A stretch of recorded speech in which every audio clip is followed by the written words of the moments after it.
O Senhor esteja convosco. Ele está no meio de nós. Proclamação do Evangelho de Jesus Cristo segundo Mateus. Glória a vós, Senhor. Naquele tempo, quando soube da morte de João Batista, Jesus partiu e foi de barco para um lugar deserto e afastado. Mas quando as multidões souberam disso, saíram das cidades e o seguiram a pé. Ao sair da barca, Jesus viu uma grande multidão, encheu-se de compaixão por eles e curou os que estavam doentes. Ao entardecer, os discípulos aproximaram-se de Jesus e disseram: Este lugar é deserto e a hora já está adiantada. Despede as multidões para que possam ir aos povoados comprar comida. Jesus, porém, lhes disse: Eles não precisam ir embora. Dai-lhes vós mesmos de comer.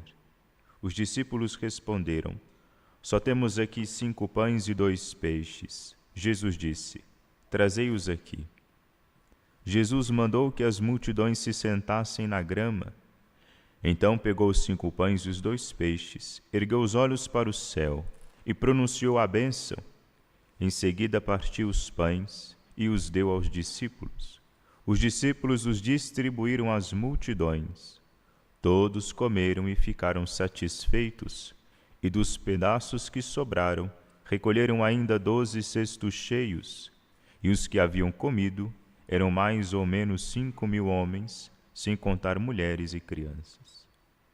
Palavra da salvação. Glória a vós, Senhor. Caríssimos irmãos e irmãs, hoje, no dia em que celebramos a memória de São João Maria Vianney, conhecido também como São Cura d'Ars, ouvimos o Evangelho da multiplicação dos pães segundo São Mateus. Tem tudo a ver, evidentemente, porque aqui há uma alusão ao ministério do sacerdote, do padre, daquele que deve personificar em si a pessoa do próprio Cristo, deve alimentar o povo, os fiéis, com aquele alimento que ele mesmo recebeu de seu Senhor e Mestre, Jesus Cristo.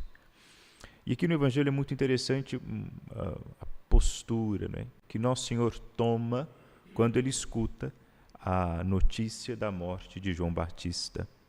João Batista ele é o precursor, ou seja, aquele que vai à frente, aquele que, vai dizer, ele aplana os caminhos do Senhor. Ele anuncia o Cristo e, de algum modo, com um modo seu de vida, ele também prefigura o modo de vida de Nosso Senhor. Pela palavra de João Batista era sábio, conseguiu, inclusive, chegar, de algum modo, ao coração, mesmo que pusilânime, mesmo que miserável, mesmo que pequeno, mesmo coração pequeno de Herodes, mas João Batista conseguiu chegar no coração de Herodes. Mas, ao mesmo tempo, atraiu sobre si uma gama de perseguidores, de mestres da lei e fariseus que eram hipócritas, evidentemente, que só não se atiravam contra João Batista porque tinham receio, devido à grande fama de João Batista. E assim a gente vê que a mesma coisa vai acontecer com o Nosso Senhor. Só que agora, quando acontece a morte, aí, de fato, ele precede a Cristo na sua pregação, no anúncio da conversão dos pecados, mas também vai preceder a Nosso Senhor Jesus Cristo na morte. É isto que o povo judeu faz com seus profetas, faz com o povo que anuncia, com aquele que anuncia a conversão. Então, Jesus ele vai se retirar em um lugar deserto. Nosso Senhor vai para o lugar deserto. Ali para ficar recolhido. Nosso Senhor, com seu modo de ser, com aquilo que ele faz, com as suas atitudes, nos dá ensinamentos. Quando nós estamos com algumas missões difíceis diante de nós, o que a gente precisa fazer? Em vez de buscar barulho e tumulto, a gente tem que buscar o silêncio. Ele mesmo deu uma lição de moral para 2 de seus discípulos.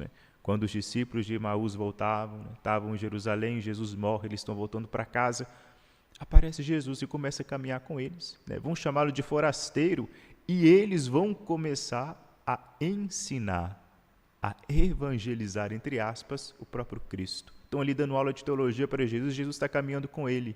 Qual que é com eles? Qual que é o problema aqui? Que não fizeram silêncio, não se recolheram, e por fato de não se recolherem, não conseguiram perceber aquilo que estava ali evidente, coração deles ardia. Tanto é que no final, quando Jesus desaparece, e aí algum silêncio lhe acontece, um deles vai comentar: não ardia o nosso coração enquanto ele falava conosco? Jesus, nessa de retirar, né, ele vai, né, a sua humanidade está ali, né, está ali, as 3 pessoas unidas, numa comunicação bonita entre elas. E é claro que depois disso aí, vai aquela multidão que corre para junto de Cristo, vai acorrer a esse homem. E ele, claro, né, sem se fechar no fato, ele sabia que ele vai morrer, ele tinha esse fato diante de si desde sempre, mas o povo faminto alcança de Nosso Senhor a compaixão, então ele vai querer alimentar essas pessoas. Tem ali os seus discípulos que estão junto de si, né, estavam sempre com ele, né, ele não andava sem os seus apóstolos, e aí ele vira para eles e vai dizer, né, dai-lhes vós mesmos de comer. Né? É uma expressão engraçada que Nosso Senhor disse. Virou até tema de campanha. Mas, na verdade, não sei como nós temos dificuldade para entender isso aqui como uma espécie de ironia de Nosso Senhor, uma espécie de prova. Né? É um mandato impossível. Dai-lhes vós mesmos de comer. Como é que aqueles 12 homens, insignificantes, ignorantes, daquele jeito ali, tão necessitados quanto aquelas 5.000 pessoas, como é que eles vão dar para comer 5.000 pessoas no meio do deserto? A fim de que eles caíssem e se entendessem que sem Cristo, depois o Senhor vai dizer, sem mim nada podeis fazer. O ministério desses homens depende exclusivamente de Cristo. Porque pensem só, eles são próximos, pertencem a uma casta seletíssima. E os discípulos aqui não é a totalidade dos seguidores de Cristo, não. Os discípulos aqui é o grupo exclusivo dos 12. Eles podem pensar, nossa, nós andamos com esse homem que atrai multidões, né? Pertenço a essa casta exclusiva, então devo ser a última Coca-Cola do deserto. O sentimento de vaidade, ele é a serpente ronda, claro que ronda esses que seguem a Cristo. E aí Nosso Senhor vai expor para eles aquilo que eles são de fato, para que a vaidade não os tome, para que eles não caiam na soberba de pensar que eram grandes, né? Pelo fato de estarem andando com Cristo. Não, eles dependiam exclusivamente de Cristo e tudo aquilo que eles podiam fazer para os outros, só poderiam fazer por intermédio, por causa de Nosso Senhor. E aí Nosso Senhor, ele estabelece uma hierarquia, ele respeita essa hierarquia. Nosso Senhor mesmo poderia fazer, se ele multiplicou os pães, ele poderia fazer com que os pães aparecessem já na mão, né, daquela multidão de pessoas. Ou então ele mesmo, né, poderia ter distribuído o pão para aquelas 5.000 pessoas sozinho. Ah, mas era muita gente, né? Como é que ele sozinho distribuía? Podia, né? De 1 para 12, né? Por que 12 também para 5.000 é pouca gente para muita gente? Então, ele respeita essa hierarquia que ele mesmo estabeleceu. Ele vai dar para os apóstolos, para os discípulos, e eles é que vão distribuir para o povo, fazendo alusão ao futuro que aconteceria em que Cristo, uma vez instituído os 7 sacramentos, seriam os apóstolos, os seus discípulos, os sacerdotes que redistribuiriam toda essa graça, esse dom, tudo isso que é necessário para a nossa existência, para a nossa sobrevivência, para a nossa vida, seria dado pelas mãos desses apóstolos. E eles só tinham que fazer uma coisa: continuar próximo de Cristo. O sucesso de um sacerdote, de um padre, não é que ele tenha talento A, B ou C. Isso é importante. Né? O humano não tem jeito. Né? A natureza supõe a graça, não tem condições. Mas não é exclusivamente os dons do homem, a sua persuasão, a sua inteligência, a sua beleza, o seu talento, os seus talentos humanos, que vai garantir o sucesso do seu apostolado. Não. Um padre tem o sucesso do seu apostolado garantido à medida que ele reza, à medida que ele tem fé, à medida que ele se aproxima de Cristo. O padre que afastou de Cristo, o padre que não reza, virou um fracassado. Muita gente, né, admira padre A, padre B, padre C. Né? E admira às vezes por quê? Porque é bonito, porque canta bem, porque fala uma coisa melosa aqui, outra que afaga o nosso ego, porque usa roupa justa. Isso aí, para boa parte das pessoas, já é mais do que suficiente. Pois é, mas o que isso contribui para a sua salvação? O que uma voz bonita, uma cara bonita, uma roupa justa vai te ajudar, vai te alimentar? O que isso tem de redistribuição desses dons e dessas graças que nosso Jesus Cristo deixou para nós? Não tem nada, absolutamente nada. A exemplo disso é São João Maria Vianney, que hoje é o dia do padre, porque São João Maria Vianney é o padroeiro dos padres, é o exemplo de sacerdote a ser seguido. E quem que foi São João Maria Vianney? Não era inteligente, porque inclusive quase não foi ordenado padre porque tinha fama de burro. Mas era um burro que tinha 300 livros na sua biblioteca. Enfim, 300 livros ele tinha na sua biblioteca. Né? Acha um padre aí que tenha 150, né? Enfim, 300 livros que ele tinha. Só não falava latim. Mas esse homem que não tinha muita inteligência, eu tenho um retratozinho dele que eu guardo com muito carinho, a única foto que tem que ele permitiu que tirasse dele. Feio, coitado, São João Maria Vianney era feio, muito feio.